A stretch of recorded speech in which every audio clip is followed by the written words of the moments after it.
नमस्कार दोस्तों, आप सभी को नववर्ष की हार्दिक शुभकामनाएं। नए साल में हम एक प्रण लें। चुनावों का साल है ये। सेंटर में चुनाव हो रहे हैं, एमपी के इलेक्शन होने हैं। एमपी के इलेक्शनों में क्यों ना हम एक प्रण लें कि हम अच्छे व्यक्ति का इलेक्शन करेंगे, अच्छे व्यक्ति को इलेक्ट करेंगे।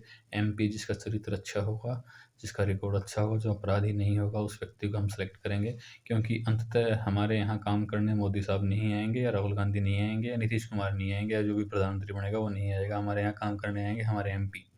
हमारे काम आएंगे हमारे एमपी। वो क्या काम करते हैं। हमारे यहाँ रोहतक लोकसभा क्षेत्र में जो एमपी है उसकी शक्ल भी नहीं देखी हमने, 5 साल हो गए। अरविंद शर्मा करके शायद नाम है उनका। उनकी शक्ल भी नहीं देखी। काफ़ी बड़े हिस्से में लोगों ने उन्हें देखा भी नहीं है। तो क्यों ना हम ऐसे व्यक्ति को सिलेक्ट करें, जो भी हो वो।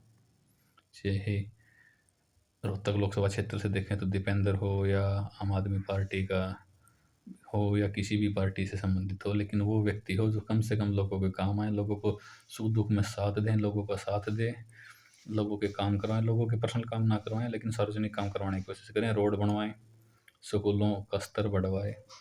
लेकिन वो आदमी जो यहाँ दिखता ही नहीं है, वो आदमी किस काम आएगा। और एक बात याद रखें, अपने नेताओं को सिलेक्ट करते टाइम, मीडिया आज जिस स्तर पर है, मीडिया आपको कुछ दिखाती नहीं है। ब्रजभूषण शरण सिंह के समर्थक संजय सिंह के WFI के अध्यक्ष बनने के बाद में साक्षी मलिक ने संन्यास की घोषणा की। बजरंग पुनिया ने अपना पुरस्कार वापस दिया, पद्मश्री। विनेश फोगाट अपना अर्जुन अवार्ड वापस कर रही है, अपना पुरस्कार वापस कर रही है, पद्मश्री। लेकिन उन खबरों को खबर किसी न्यूज़ चैनल ने नहीं बनाया है।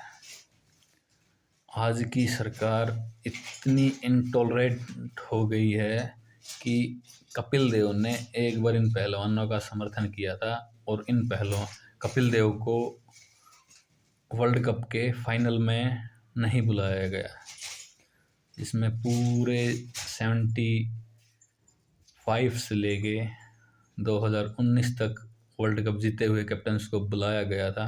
लेकिन उस आयोजन में भारत के पहले वर्ल्ड कप विजेता कप्तान कपिल देव को नहीं बुलाया गया। क्यों? क्योंकि उन्होंने उन पहलवानों का समर्थन किया था।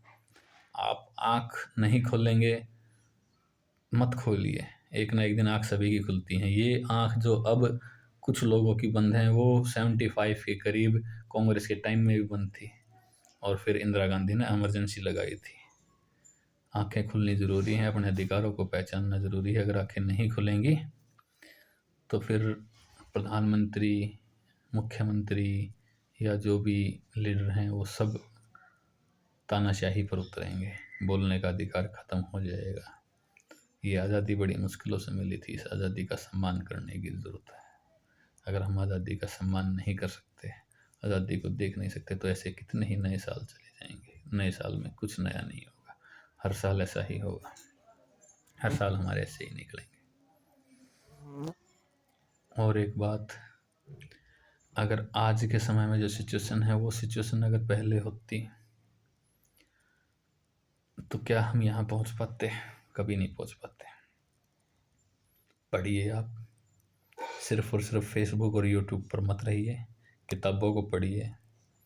ये आज़ादी हमें वैसे ही नहीं मिली थी। इस आज़ादी में लाखों करोड़ लोगों ने बलिदान दिए हैं, उन लाखों करोड़ लोगों का कहीं नाम नहीं। अपने समाज के लीडरों को पहचानिए। अंबेडकर साहब अगर समाज छोड़ के बैठ जाते, अमेरिका, लंदन, कहीं भी वो जॉब कर सकते थे, कहीं भी वो अच्छी स्थिति में रहते, लेकिन उन्होंने वापस यहाँ आए और अपने समाज को उठाने का उन्होंने बीड़ा उठाया। चौधरी छोटूराम, उन्होंने अपने समाज के लिए काम किए, समाज को ऊपर उठाने का उन्होंने बीड़ा उठाया, समाज को साहूकारों के चंगुल से छुड़ाने का उन्होंने बीड़ा उठाया। क्या पड़ी थी उन्हें? आज हम एक सिपाही बन जाते हैं तो हम अपने समाज को छोड़ देते हैं, अपने समाज की अस्तित्व नहीं करके हमने अपने भाई बहनों को छोड़ देते हैं, जो कामयाब नहीं हो पाते सरकारी नौकरी। एक सिपाही की नौकरी मिलने के बाद में एक आदमी, आम आदमी, अभी वो अपने भाइयों से बात नहीं करते हैं। इस प्रकार के लोग हैं। क्या बन गए वो?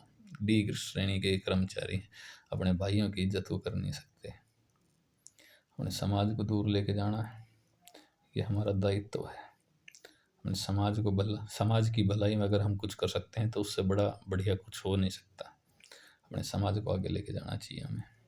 धन्यवाद। नव वर्ष पे यही प्रतिज्ञा करो कि हम अपने समाज को आगे लेके जाएंगे, समाज को एजुकेट करेंगे, चाहे वो कैसे भी हो, चाहे MP MLA सेलेक्ट करने में हो, चाहे पढ़ने में हो। किताबें दो उनको, किताबें बांटो, पढ़ाओ। अगर किसी की पढ़ाई में सहायता कर सकते हो तो वो सहायता कीजिए, लेकिन अपने समाज को आगे लेके जाइए। समाज आगे लेके जाएंगे तो देश अपने आप आगे जाएगा, समाज आगे बढ़ेगा, आपका क्षेत्र आगे बढ़ेगा, क्षेत्र आगे बढ़ेगा, आपका राज्य आगे बढ़ेगा, राज्य आगे बढ़ेगा, आपका देश आगे बढ़ेगा, देश आगे बढ़ेगा। तो ऐसे सांप्रदायिक लीडरों को आप सेलेक्ट करने से बचेंगे जो सिर्फ और सिर्फ धर्म की राजनीति करते हैं। देश की राजनीति से किसी को कोई ठेका नहीं है। कितने स्कूल अपग्रेड हुए हैं, कितने बेरोजगारों को रोजगार मिला है, इस बात से किसी को कोई चिंता नहीं। कोई भी न्यूज़ चैनल इन बातों पर शो नहीं करता है। तो इन चीज़ों से बचें। मीडिया को देखें, मीडिया क्या दिखाना चाह रहा है। मीडिया कई बार जानबूझकर वही पॉलिटिक्स करता है जो पॉलिटिक्स सदियों से आप देखते आ रहे हो। राजनीति में जायज़ है या नहीं जायज़ है, फिल्मों में जो दिखाते हैं, अमरीश पुरी जो करते थे, या जो भी विलन होता था वो जो राजनीति करते थे, बम कहीं लगाते थे, दंगे किसी के करवाते थे, लेकिन किसी भी राजनीतिज्ञ का एक बेटा भी आज तक, एक रिश्तेदार भी आज तक दंगों में कभी मरा हो? मरते तो आम आदमी हैं, इनके बच्चे तो विदेशों में बढ़ते हैं। इन बातों को याद रखें। धन्यवाद। नए साल में नई प्रतिज्ञा लें, अपने समाज को आगे बढ़ाएं। धन्यवाद, धन्यवाद, धन्यवाद। आपका दिन शुभ हो।